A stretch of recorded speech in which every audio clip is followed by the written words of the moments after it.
Hi, in this video we will take a look at my 3D navigation and pathfinding system for Unreal Engine. You can download the plugin for free and get full access to the source code and the sample project by using the links in the description. This navigation system was first made for my nature game Trunk on Nectar, and I decided to make a plugin out of it as my gift to the Unreal community. This is a demo project that I prepared for you. You can follow along by opening the sample content which is inside this zip file over here, this one, DoN navigation samples. You can unzip it and open the project file, and let's get started with the first example. What we have here is a bot inside a tight enclosure that needs to make its way out and above onto this goal actor over here. So let me come over here, press this green switch, and our bot does exactly that. It wakes up and it travels to the goal in the most efficient manner possible. These black lines and the blue dots are an indication of the path that was generated at runtime to solve the navigation query for this actor. This is a great example of the kind of situation in which you need a full-blown 3D navigation system. You could use a waypoint system or write some fancy heuristics, but that's not going to work for some of the more complex problems that we have out here. For a vast majority of games, Unreal's navigation system should be more than sufficient. But this solution is geared towards flying actors that need to solve complex pathfinding problems in a highly dynamic setup or in a procedural world. Moving on to the second example, here we have groups of bots, two of which are out in the open and two of them are inside this glassy enclosure. And the goal for these bots, three of them need to come over here to this goal, and one of them has a far more daunting task. This bot needs to traverse this glassy maze and come all the way up to the other end of it. So let me hit the green switch and see what happens. So as promised, three of them went over to this side of the map and they reached their goal, and this one has managed to reach the end of the glassy maze, and that's exactly what we wanted. Now again, the black lines and the blue lines are an indication of the path that was constructed at runtime to solve the navigation query. So that's a good way for you to know exactly what's going on. Now the real power of a system like this comes in its dynamic pathfinding system, but before we go any further, I'm going to pause and first show how you can set up the navigation system for your own project, and then once we're done with that, we'll come back and take a look at some of the other examples. Alright, so I'm going to create a new project, blueprint, blank, workspace, let's call it DoN plugin test. Create the project. Alright, so the first thing I'm going to do is to create a new plugins directory. Make sure that your project already has a plugins directory if it doesn't have one, and open that. Next, open the plugin, DoN AI Navigation UE4 plugin, and drag and drop the contents. Close the project and open it once again. To verify that the plugin has been loaded, go to Edit, Plugins, AI Navigation, and you should see DoN AI Navigation plugin. Make sure it's enabled, and let's get started. Go to Modes, All Classes, type in DoN, grab the navigation manager and place it anywhere on the map. Now this giant box that you see here represents the size of the navigable world. The navigable world is that part of the world, the volume within which your navigation queries are going to run. If you try to launch a navigation query outside of these bounds, it's not going to work. All your navigation activity needs to be performed within these bounds. So with that said, let's open the details panel where you will find a number of properties. These properties are used to customize all aspects of the navigation system. To get the most out of this plugin, you should fine-tune all of these attributes to match the specific needs of your project. Let me go over some of the more important attributes out here. The first one is voxel size. This, as the name indicates, refers to the size of the voxels that are generated across the map. This box that you see here is actually composed of many different voxels, all of which are of the same size. You can think of them as cubes all over the map in every single direction across X, Y, and Z.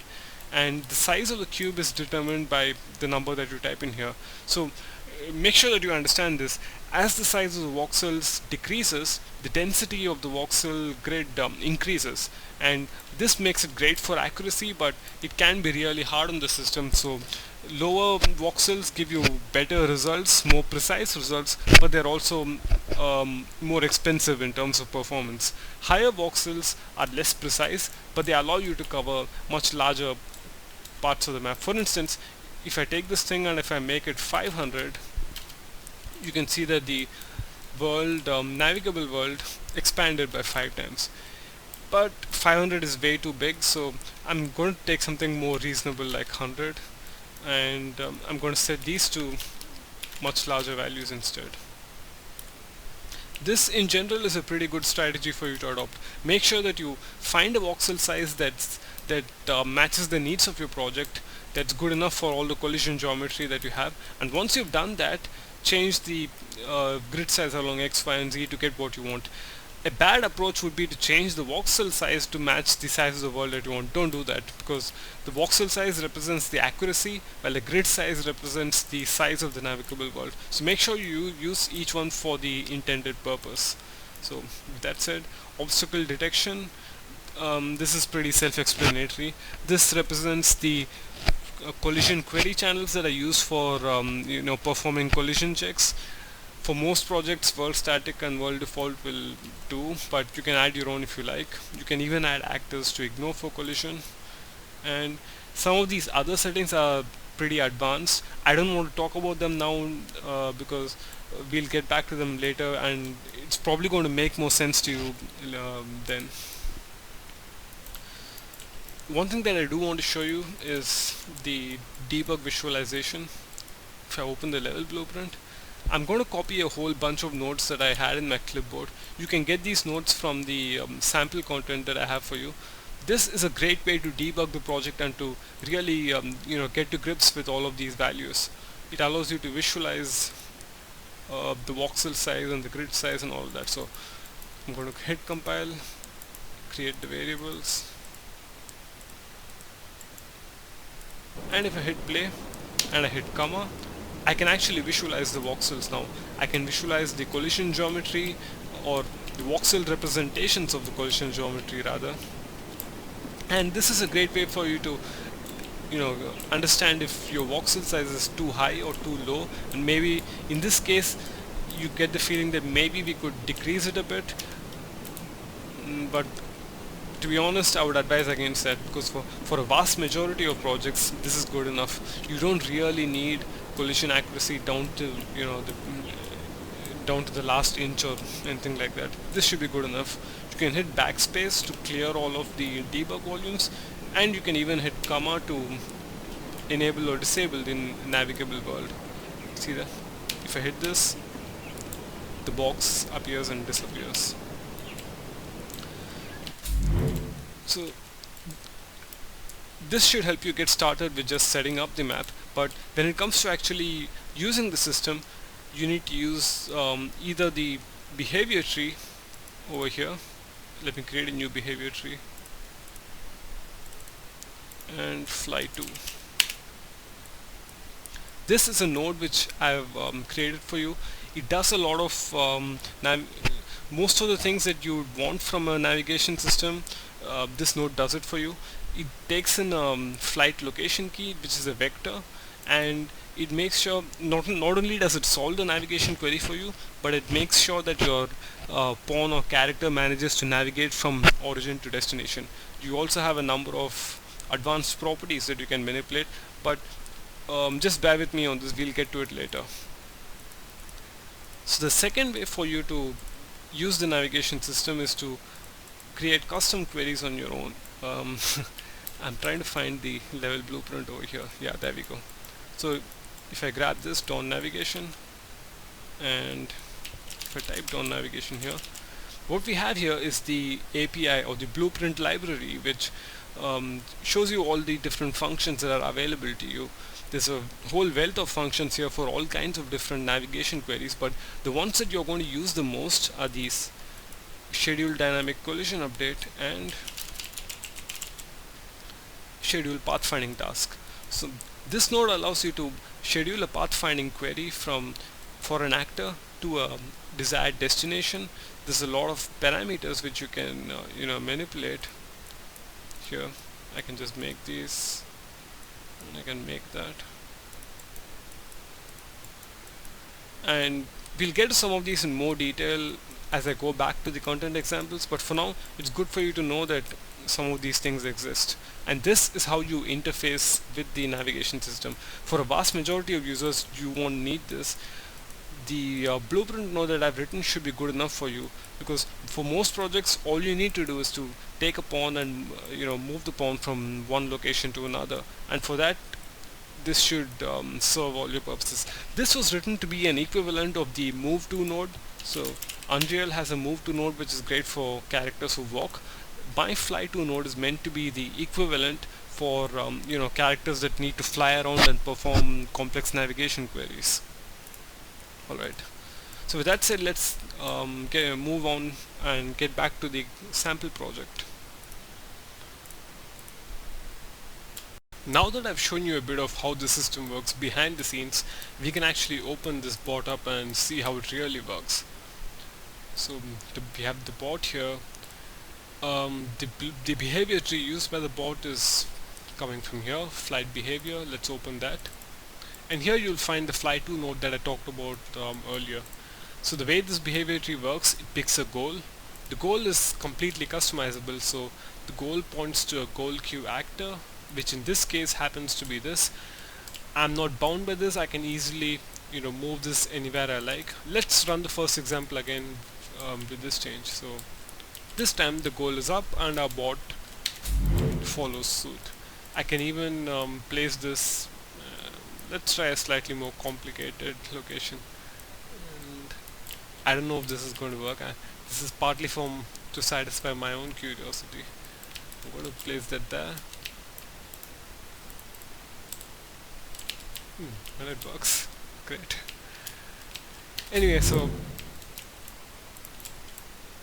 the purpose of showing you that was to help you understand how the behavior tree for this pawn works. So the behavior tree is customizable. I can pick multiple behaviors. I've written only 2 for now, but yeah. So the behavior tree picks a goal, which is and the goal is exposed over here through this attribute.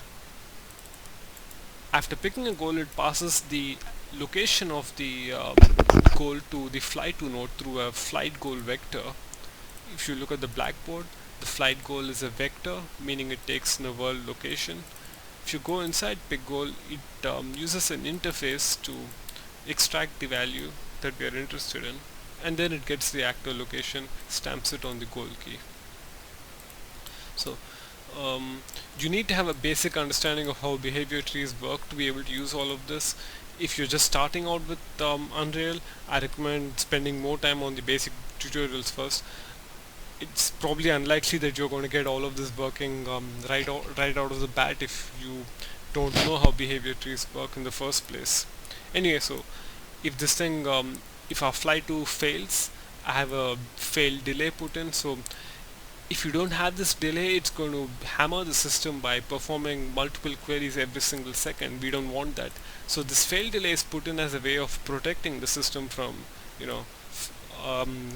from being hammered by unwanted queries. The system has a way of dealing with it in any case, even if you try to abuse it, but I prefer having putting a safety check in both ends, inside the API and outside. So after fly 2 has done its job, we reach the goal, and this has some custom logic which you don't really need to know about.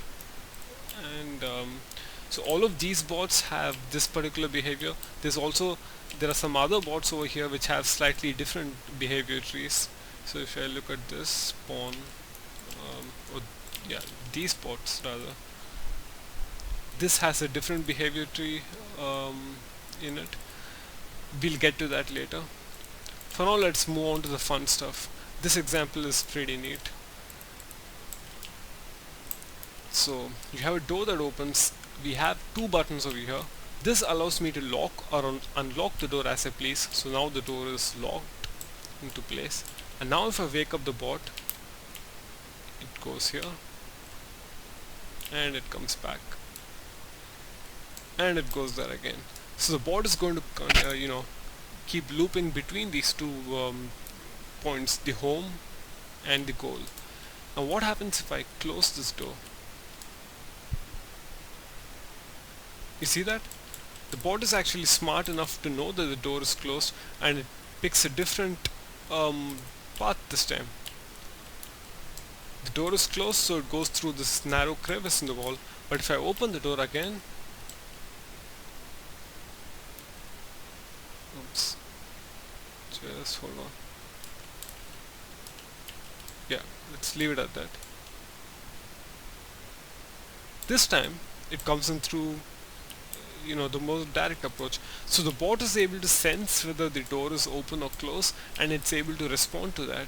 And that's possible because of the dynamic collision system used by the plugin. So here I have some pretty verbose information about how all of that works, but you know what, I'll do one step better. I'll just walk you through it right now.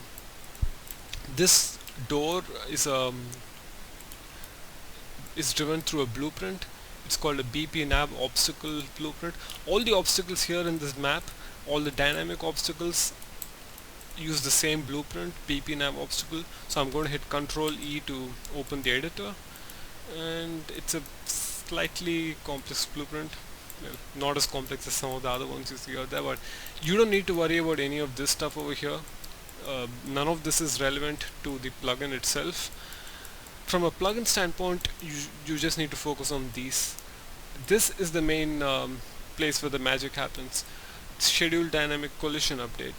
This function takes in a static mesh or even a skeletal mesh. It takes in a primitive component reference, so you can pass in literally anything you like, really, anything that's derived from a primitive component. So static meshes, skeletal meshes, triggers, volumes, whatnot. So it takes in a static mesh, it takes in a few more advanced attributes, but the main thing you need to know is that dynamic collisions don't come for free. If you want this door to register dynamic collisions, you absolutely need to call this function. If you don't call this function, the system has no way of knowing that the door is actually moving, and it needs to update its collision geometry.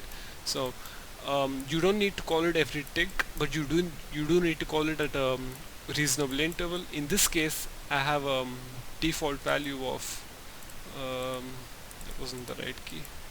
Let's see, dynamic collision pulse interval. I have a default value of 0.175 seconds. You can increase it or decrease it depending on the needs of your project, but just to make things more interesting, I'm going to enable debug and run the same example once again. This time, if I switch to wireframe mode, you can see exactly what's happening. The voxel collision geometry is moving at a rate of 0.175 seconds along with the door, and this is what enables the bot to know that it can't actually move through that. So door is closed, it comes in through that way, and now the door is open and the bot goes in through that. And once again. So that's pretty useful to know. Let's see, what else do we have? Even call trigger. Oh yeah, here's the useful tip. It's a good idea to cache the navigation manager on begin play. The reason for this is that this particular node over here, DoN navigation manager, it uses an actor iterator lookup to find the first instance of this. So if you ask me, it's always better to just cache it, so you don't do that lookup every single time. You cache it and then you use it here for your queries. Should be that. Let's move on to the next example. This is perhaps the most complex example of them all. You have a number of rockets that are flying around, and you have a hex wall which is going to move up and down, and you have the goal on the other side. So let's see how our bot fares this time.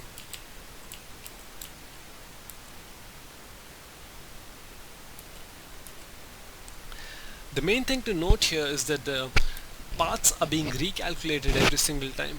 That is the reason why you have so many black lines on the screen. Each black line is a path that has been constructed and altered in response to the moving obstacles.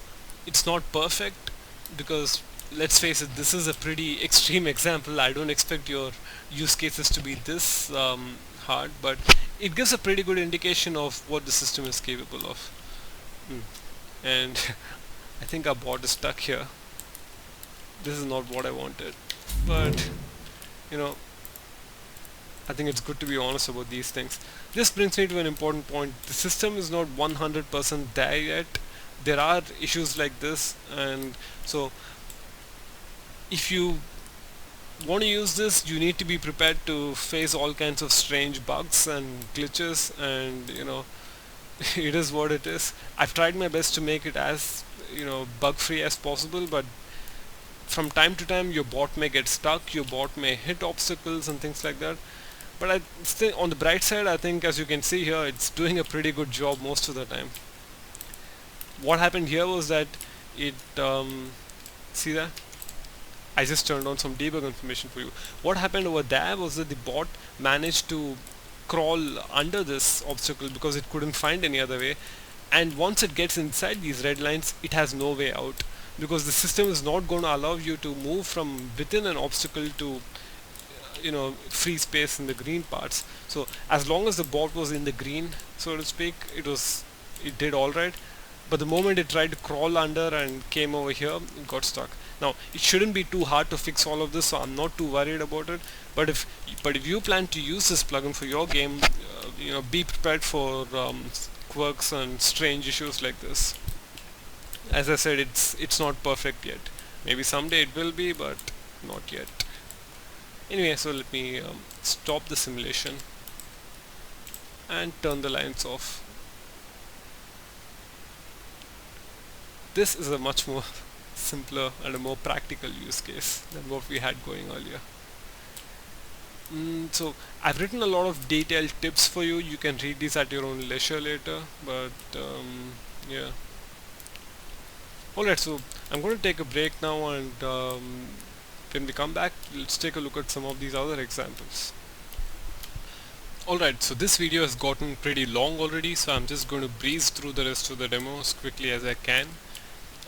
What we have here is custom navigation queries. So as I said earlier, for most users, the behavior tree fly to node should be good enough, but for some of you who want to write your own navigation queries, I have an example that has you covered. So in this example, we have a navigator, which is this funny looking cone thing here, which is going to launch a custom navigation query to find the shortest path to this goal here. And let's just see how it works. It goes through here, comes through there. So this is the best possible path from here to the goal. I can make things a bit more interesting by making these glass walls dynamic. Just check out what happens. See that? The glass walls have the ability to alter the path that has been generated. As it makes contact with the path is smart enough to, you know, recalculate itself. With an example as complex as this, sometimes it doesn't update soon enough, but I think for most practical use cases you should be covered. Now, I can also make things a bit more interesting by going into simulate mode, and see that? I'm able to influence the path by, see, if I come down, the path goes up. If I bring it here, the path again changes, and I can come all the way here and there is no solution. So I come back, the path regenerates. I can even go all the way here and try some funny stuff, and it still finds a way. One interesting aspect of this is that in a practical game example, Your pawns are not going to be able to squeeze through these narrow passages here. That's not how it's going to work. So system actually takes all of that into account. The only reason this path has been generated is because this pawn is really tiny. Let's see what happens if I make this guy a little bit bigger. So from 0.52 I'm going to make it 2. Maybe 2 is a bit too big. That's fine, let's see what happens. So I've made the pawn much bigger, and this time yeah, this is still fine. Even though it's 2, there's plenty of room out here, but it didn't actually go through under this class because there's not enough room here, but there is enough room there. Let's see what happens if I make it even bigger, maybe 3. Yeah, and now it's struggling. I think it's going to time out. This brings me to a useful point. When your actors get really large, you saw that? It said timed out. As your actors get really large, the amount of data that needs to be processed to find the shortest paths through these becomes much harder. So this thing, the query for this actor timed out, you can increase the timeout limit over here in these parameters. I have it set to 3 seconds, but you can set it to whatever you like. Another way you can improve the performance is by coming over here, somewhere submerged in these depths. Yeah, the performance settings has an attribute called the max path solver iterations per second, per tick, I'm sorry, per tick. So this represents the number of iterations that the solver is going to make every single tick to solve the pathfinding problem, because the game uses the plugin uses a scheduler to solve all your navigation queries, and it distributes its workload among the available iterations. So if you have 10 different navigation actors performing queries, these 500 iterations are going to be distributed among those 10. So if you have really large complex queries, you may want to increase this number, but it doesn't come for free. It's going to cost performance. You can also try enabling multi-threading, but I think that's a different that's a subject for a different video maybe. Coming back to this, I think 2 is a slightly better example. I'm going to make this 2. I'm going to move this here. Yeah, this is what I was hoping to see. See what happened, because this actor is far too big to crawl under this gap over here. So the system is smart enough to, take the other way around here, and then it comes back and then it goes to the goal. And that's what I wanted to show you. The size of the pawn does matter. The system takes it into account. To make my point, I can come over here, enable debug lines, and oh wait, navigators don't have that. This is a slightly interesting aspect from a debugging standpoint. If you're trying to get debug voxels out of pawns or any of these characters, you're not going to get them. They're all going to be green. The way I've set it up for now, only obstacles like landscapes and other stuff like these things are going to show up here, but that doesn't actually affect the actual navigation results, so you shouldn't worry about it. Now coming to the actual blueprint itself, if you want to write custom navigation queries for the game, for your game, you should learn how this works. So the node that's used is called schedule pathfinding task. It takes in an actor, it takes in a destination, and you have a number of query parameters which you can manipulate to your heart's liking. This is just one piece of the puzzle. The real action happens over here through a result handler delegate.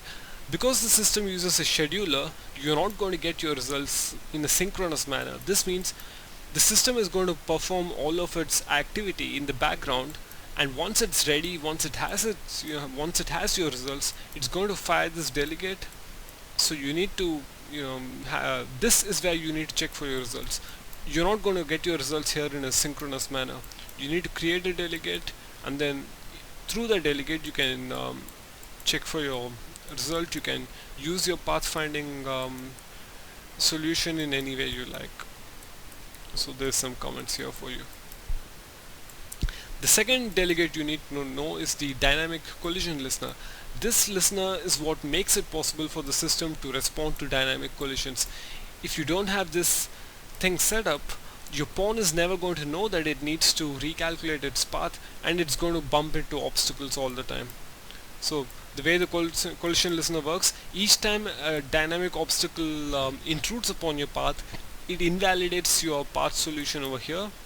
The system is going to immediately fire this delegate and let you know that.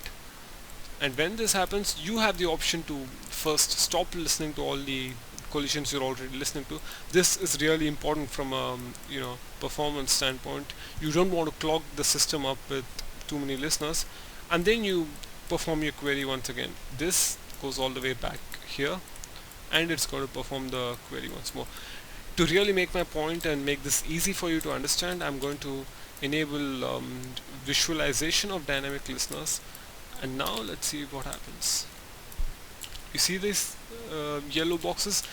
This is a visual representation of the dynamic collision listeners. Each point over here has a dynamic listener which listens to dynamic collisions, and anytime it senses a dynamic collision like this, it's going to report back home. It's going to dial back home to this pawn and tell it that it has received a dynamic collision, just like that. And the same principle applies to all of them, literally. If I can bring it here, I can bring it up anywhere you like. There. I can even try somewhere here, maybe. Yeah. So each time I intrude upon any of these yellow boxes, which represent, if I go to the wireframe mode, it might be easier for you to see. Each time a dynamic obstacle intrudes upon the yellow boxes, they try not to think of it as the yellow boxes themselves, because it's just a visual representation, but the way it works, there's a dynamic listener here which is capable of listening and responding to dynamic collisions, and that dials all the way back home to this pawn, and this pawn knows that it has to recalculate the path like this or like that. This is a pretty interesting solution. So it comes here, it crawls up, and then it comes here and it crawls again, and then it goes home. But it's a valid solution. As I said earlier, this guy is really tiny, so he is actually able to squeeze in through all of these narrow openings and come over there. Alright, enough of that. I'm going to turn the debug lines back off. Yeah. Okay, this is perhaps the most interesting example, so please stay with me to watch this one. This is going to be a lot of fun. Hot pursuit. So I come over here, I gain control of this pawn, and oh, I should have done a better job of that. Let's try it again. Come over here. Yeah. And these bots are going to follow me all over the map. And if I let one of them hit me, you saw that?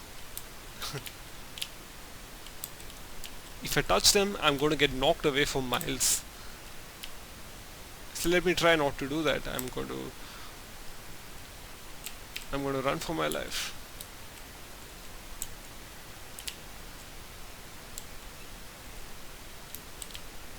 I can even go underwater, and these bots will still be able to find me. See that? So landscape collisions are perfectly valid. There's no reason why landscape collisions won't work. They can follow me just about anywhere. I can even go up here and there's still no escape, because they're still going to be able to find me. I can try to, leverage this door, but then they come out through the window. I can try and hide over here, but no, they caught me. Pretty gruesome scene if you ask me. Anyway, so the last few examples, large bots. Now working with large characters can be really tricky. I think by now you may be able to guess why. The number of voxels around these guys are quite a lot, and when you have a setup like that, the margin for error is really high, and it's pretty easy for things to go wrong. So we had 3 bots over here, 3 of which have different destinies. This bot is always going to succeed, meaning it's going to go to the goal, the good goal, and it's going to come back. This bot is going to make its way to the goal, but it can't come back because it has a bad origin. This origin is set way too low, so the bot is never going to find its way back home. It's going to go there, but it can't come back. And this bot will never fly because it uses a bad goal. This goal is so low that it actually collides with the voxel shared with the landscape, and it's never going to, the query is never going to run. So let's fire away. You see that? The second bot is never going to come back home. The first bot is working just fine, and this bot is never going to fly. To make this example a bit more interesting for you, I can enable Voxel Visualization in Fly 2, expand all, debug params, and visualize pawn as voxels. This is a really neat feature which allows you to visualize the voxel representation of the collision geometry of your pawn. So see that? You actually get to see this in real time as the voxels of the pawn move around. This is what makes it possible for the system to detect dynamic collisions and all of that. Alright, I'm going to disable this. Good. Keep in mind that drawing debug lines is really expensive. If you used Unreal quite a bit, I think you know that already. Debug lines, debug points, debug boxes, all of these cost a lot. So if your FPS is tanking, make sure to turn debug off. It really makes a difference. So here I have some debug information. Check it out at your own pace. These are actually pretty important. So let me spend some time talking about some of these at least. Query timeout, you already saw that over there. There are some pathfinding queries which can take so long to run that the system does a timeout. The reason it times out is that if you have multiple tasks running, the system wants to give other tasks a chance to run. But in most cases, you should be able to just extend the timeout without any impact. This one is really important, skip optimization pass. If you skip the, let me just show you what it is instead of talking about it. If I take this bot here, flight behavior, skip optimization pass. Now watch what happens to the paths that are generated. The quality of the paths are going to degrade significantly. See that? Wobbly. The paths are just completely wobbly. That's because I'm not doing any optimization on this path at all. Let's see what happens when I turn the optimization back on.